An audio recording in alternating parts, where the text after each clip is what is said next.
Greetings, everyone. My name is Pavel. I will be your host today, and I'll be talking about building a decentralized application on the blockchain. This workshop is for people who have heard of Ethereum, who want to explore aspects of Ethereum development, and have basic programming experience. Don't worry about the last one. We will talk more about that and explain some core concepts while discussing developing the smart contract. Who I am. My name is Pavel. I'm a software engineer by profession. I've authored blockchain development videos and tutorials, and I've created and led the CryptoChicks Hatchery blockchain program, which helps educate entrepreneurs looking to start a decentralized business. I also enjoy teaching blockchain development topics worldwide. And here's my headshot. As you can see, I have a beard, so I need to update my LinkedIn profile. We'll be going over 3 topics today. First, a bit about architecture. Second, a bit about smart contracts, and a lot of code. Now, as you can see, this reverse triangle puts importance on the architecture and the smart contract. Both talk about, the architecture talks about the why, and a lot of presentations in the workshops talk about the architecture. Then a lot of workshops talk about the smart contract, which is the how. So the why and the how. I'm here to talk about the code, the what. So what I'll be going over is smart contracts. I'll talk about how to interact with the smart contract. I'll talk about Solidity, which is a smart contract programming language. And I'll talk about deploying a partial ERC20 token live. So why are smart contracts important? Well, because it eliminates the need to trust. I will X if Y. This is the basis of all smart contracts. Some examples are, I will give you the deed if you buy at the listed price. I will notarize this document if you provide the information.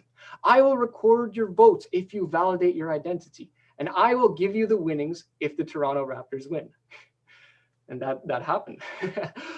Smart contracts. So smart contracts are, as Nick Szabo, the original creator of the idea of smart contracts, vending machines are the primitive ancestors of smart contracts. So you put money in, you pay a fee, and you get an output, a result, a candy bar or whatnot.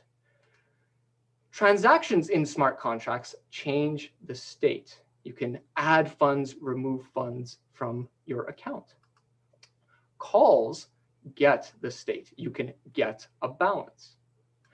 And smart contracts are the back end of a decentralized application. So let's see an example. You are a computer. But more specifically, you are an address on the computer.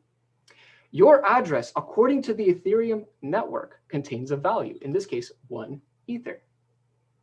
The Ethereum network contains a blockchain which determines what value your address has.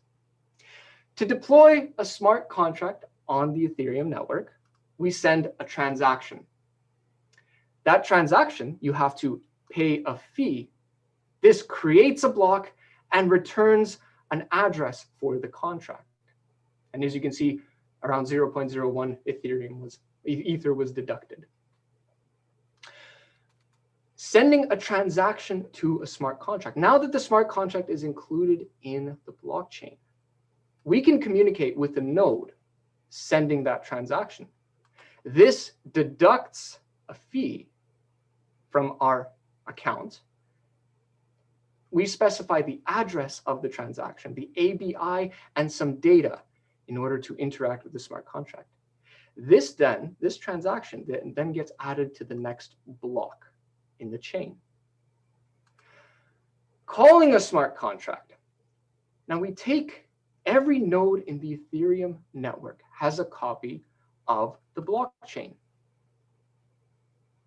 And we can communicate with the node.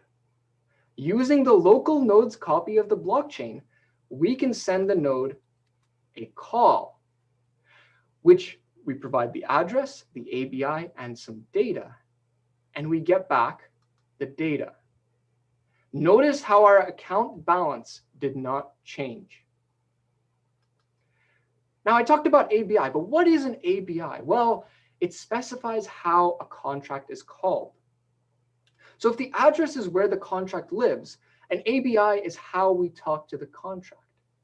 I might have a friend in Paris, but if I don't know how to speak French, I can't really communicate with them. So ABI is the language, the interface where you're going to use it. So for example, example in code would be that you know what parameters you're sending to the contract. You know what functions the contract has. You know the return values of the contract. The ABI specifies all of that.